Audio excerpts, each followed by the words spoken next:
Yung asawa po na sinasabi nila, oh my God, first cousin ko po yan, pamangkin niya ng mama ko. Ang papa po niya ay kapatid ni mama, Diyos ko Lord.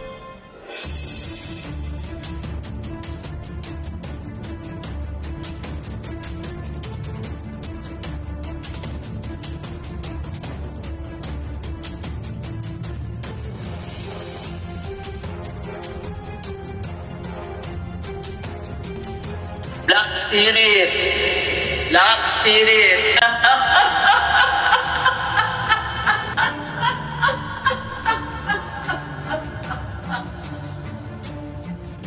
Makaganti malangon, ano?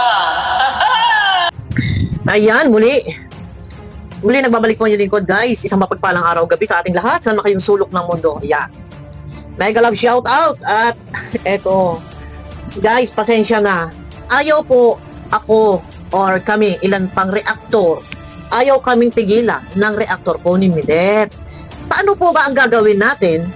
Pinagkakakitaan nila kami. Ha? Kagaya nito, isang si Silicon Notes na si Egypta ay ayaw kong tumigil. Ayan, no? One day ago. Ayan. One day ago, tinatapik na naman po. Ayan. At tinatawag akong pilantod. Ay, ano, ang nangyari ba? Paano gano'n na lang? Vice versa? Vice versa? Ano? Ha? Ang lagay ikaw lang? Guys, makiklik muna ng thumbs up. Samahan niyo muna ako hanggang sa matapos ang video. Dahil ako, sabi ko nga ng mga nakaraan, lumapit na ako na may kababaang loob. Sabi ko kay Midet, pagsabihan yung kanyang reactor stop na. Para wala na problema.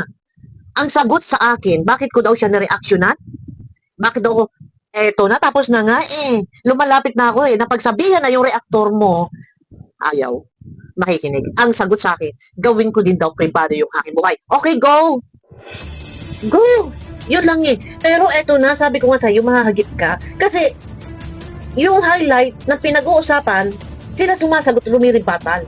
Niliribatan yung mga reaksyon namin na kami naman meron pinagbabasihang video. For example, ha, isang halimbawa na lang, yung pasabog, yung reaksyonan ko noong nakaraan na di umano, ayon do sa live ni Marzano, ipinarinig yung video ni Kapitana, di umano daw ay may asawa si Midet. Ayon do sa ina, ikiniwento sa kapitbahay. Eto na.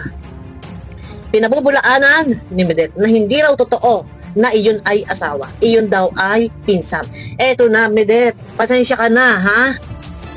Salamat doon sa IT na chinek. Kung edited ang video, ay, ang video, sorry. Chinek kung inedit na ba ni Midet ang kanyang post, dinagdagan ng PS. PS, kasing kuya. Walang galang. Nakikita naman po ninyo sa screen. Gaano ito katotoo na ang unang post, napakalinaw. Same yung date. Pagbasdan yung mabuti, guys. Ang unang post. And inedit ang caption ng post, eto na siya. Pareho po yan. Ito makikita nyo. Same lang po yan yung date. Hindi po yan pwedeng gayahin ng kung sino man, lalo pat do sa date, iba ang kulay, iba-iba ang mga kulay. Lumalabas dito sa pinost ni Midet noon na I love you, I miss you. Ay, ito'y pinabubulaan na di umano pinsan niya. Lumalabas dito na dinagdagan mo ang caption ng PS. Pinsan ko yan. Kasin ko yan. Bakit ganon? Totoo ba ito na inedit mo? Kung ito man ay totoo, sa madaling salita, niloloko mo na lang ang viewers mo, pati sponsor mo. Diba? Totoo ba? Malinaw. The way ako magsalita, lagi may patanong, totoo ba? Kung yan ay totoong inedit mo lang, mawalang galang, magpakatotoo ka, walang masama. Kung totoo, na diyan ay nag-I love you, nag-I miss you, sa pinsan mo, kuno, kung totoo man yan, na iyan ay dati mong kalib-in, wala namang masama. Mas maganda ay magpakatotoo. Dahil, the more na inililihin mo, walang lihim na hindi nabubunyan. Walang baho na hindi umaalingasaw. Lagi nating tatandaan yan. No? Eto na. Eto paririnig ko sa inyo. Ayaw akong tantanan. Ayaw pati si Sangkay, dinadali niya. Kung sino-sino pa. Ang dami eh. Tumigil na kayo para hindi na kami makasagot. Pagsabihan mo, Midet, ang iyong reaktor. Hindi tumitigil ang reaktor mo. Tuloy. Oh, tinatawa na kami.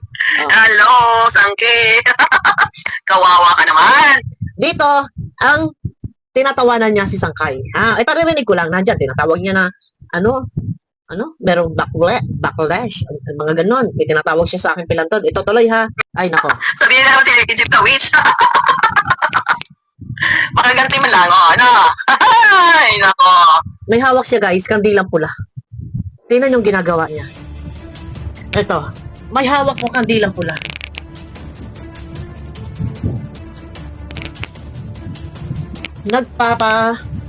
Aywan ko kung anong ginagawa nito.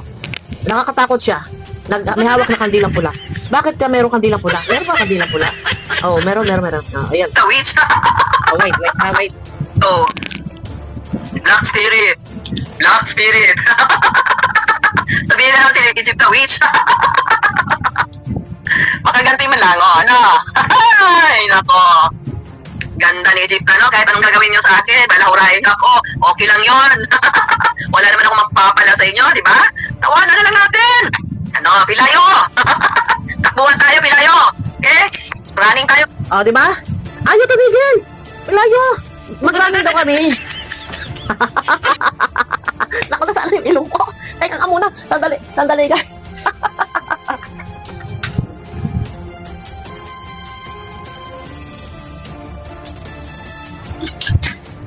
Ay, nako. Wala. Hindi ko tuloy. Bumili ako ng silicone nose. So ngayon, pinaglaruan ng anak ko gusto. Hindi ko alam kung saan tuloy nahahagilapin ngayon. Eto na, talaga naman, ayaw mo tumigil. Ayaw mo talaga tumigil.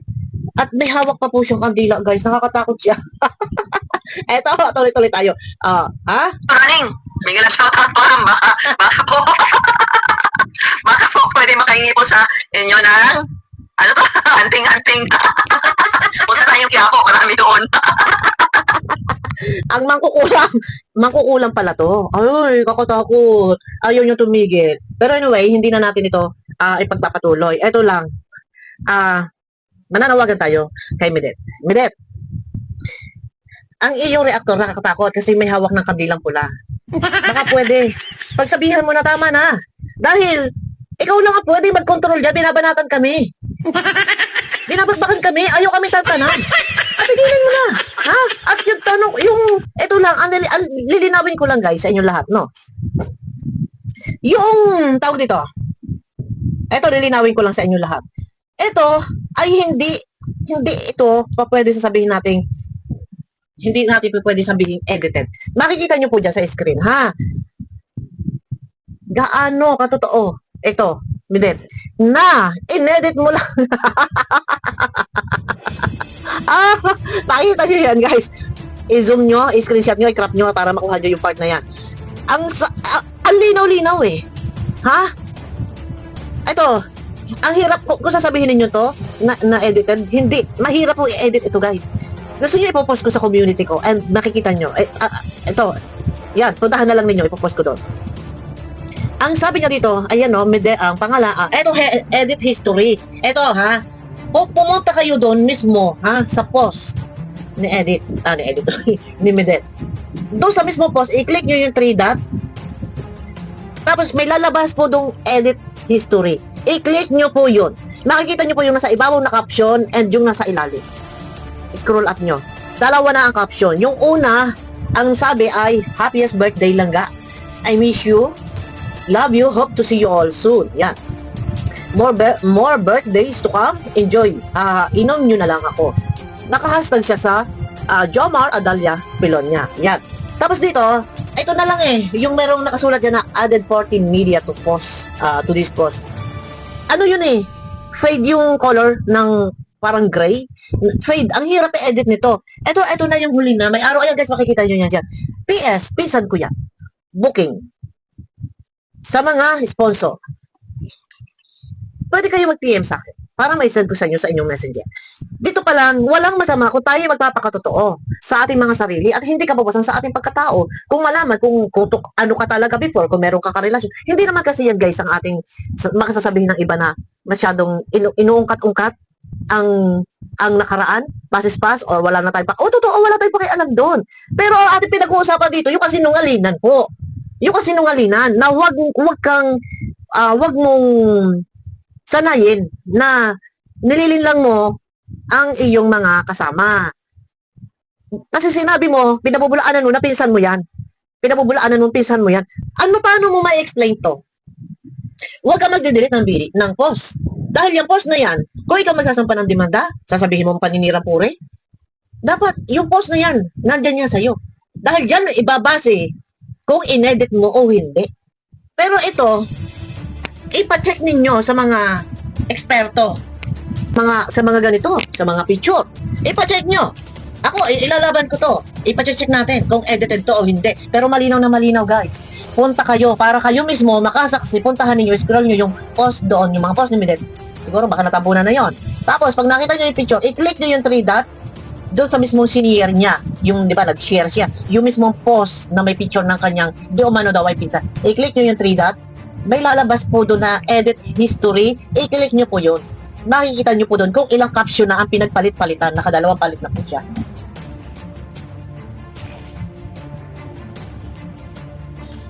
Eto guys, pupunta tayo dito. Wait lang ha. I-click ko yung itong Medet Basilonia. Scroll up tayo. Wait lang po. Pakikita ko sa inyo. Nandito kasi natabunan na yun. Ang dami niya kasing upload. Pasensya na ha. Eto na. Pupuntahan natin ito ha. Itong post niyang ito. Jomar Adalia. Pilon.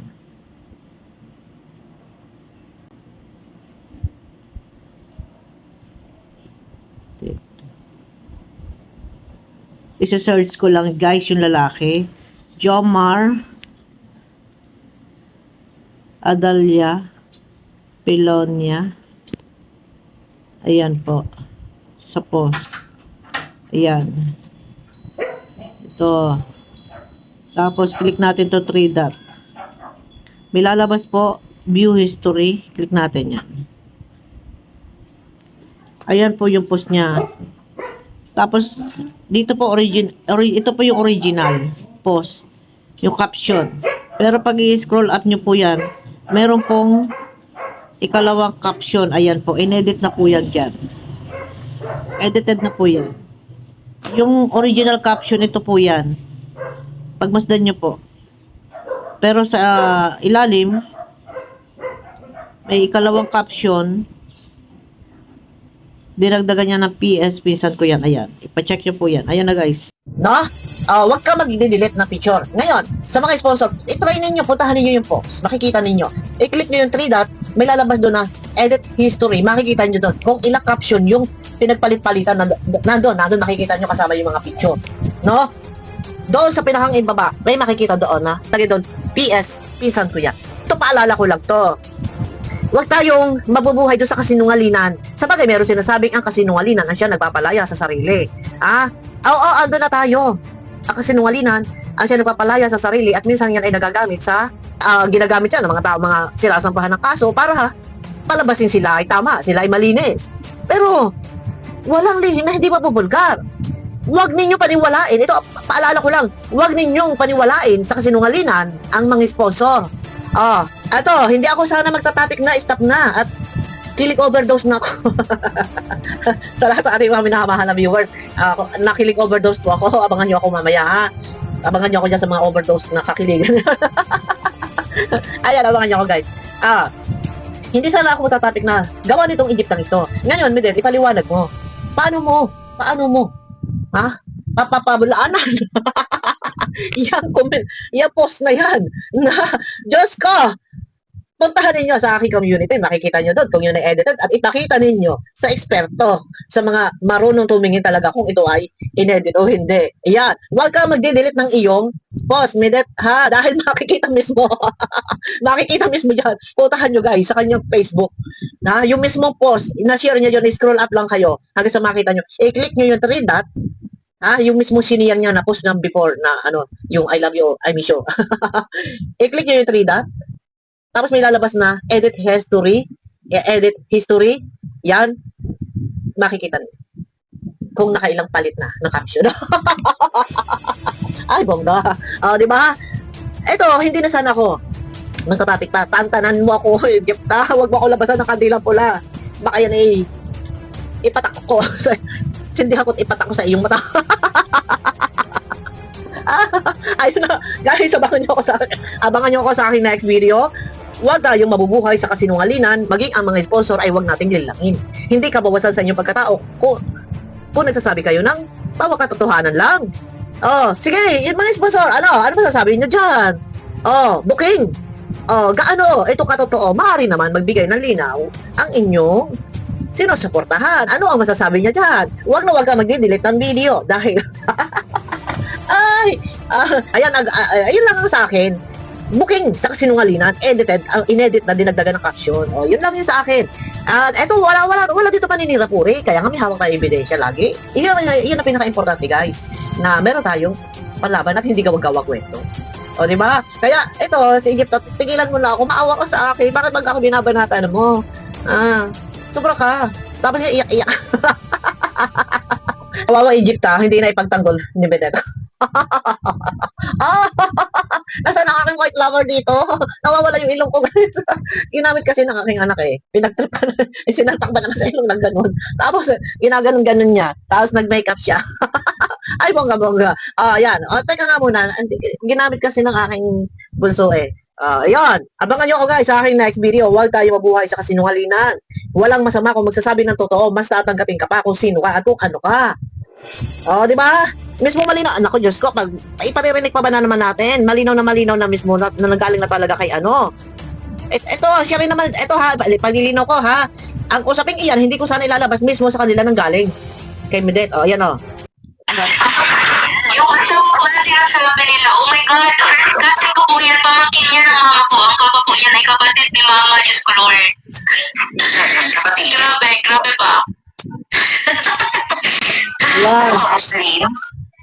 Kapatid daw, ang papa daw nun ay kapatid ni mama niya, ha? Ulit, atay. Yung asawa ko na sinasabi nila, oh my God, kasi ko po yan, pamangkin niya ng mama ko. Ang papa po yan ay kapatid ni mama, Diyos ko Lord. Tayo lagi meron tayong hawak na resibo, guys. Kaya ang itong cellphone na ito, puno-puno na po ito ng mga bala. Puno-puno na po ito ng bala. Ano pa ang gusto niyo marinig, ha? At saka, ito, pagkahalimbawa, ito na, marami na, ay doon ko na, ipinapasa na sa mga kakilala ko, para doon ko na lang pupuntahan. Grabe ko ipagano natin. At pagano natin ito guys, issue sa gapangan. Ganun natin makikita ako Amedit, kausap ng kapitbahay mo yung nanay mo. Sabi ng kapitbahay nyo, buti, iniwala yan ni Medit, yung asawa niya noon, kung hindi nawawa din siya. Talaga? May asawa siya? Totoo ba to? Ano ba? May asawa? Ingat kayo, year of the snake ngayon. Batayan yung kapitbahay nyo. Ito na, yun lang naman tayo lagi meron resibo, guys. At hindi tayo pwedeng, ito, isa pa itong halimaw din na ito. Isa pa to. Ikutan ko to. Ayun na guys, abangan nyo ako sa akin next video. Sana mabigyan ng paliwanag ni Medit kung gaano ka totoo. Niloloko mo ba ang iyong sponsor at pinaniniwalang wala kang naging ka-live-in or ayon sa salita ay ikaw daw ay mayroong asawa? Gaano ka totoo ito? Ayun saan ba nagmumula ang mga pasabog? Ang mga kwento, hindi tayo pinagmula. Tayo, dahil tayo ay nasa malayang bansa, meron tayong freedom of speech. Malaya tayo magbigay ng ating opinion kung ano yung mga usapin na nandyan. Okay? Pero hindi tayo pinagmumulan ng mga kwento-kwentong barbero or kung ano mga kwentong pasabog or mga lihim. Di ba? Abangan nyo ko guys sa aking next video.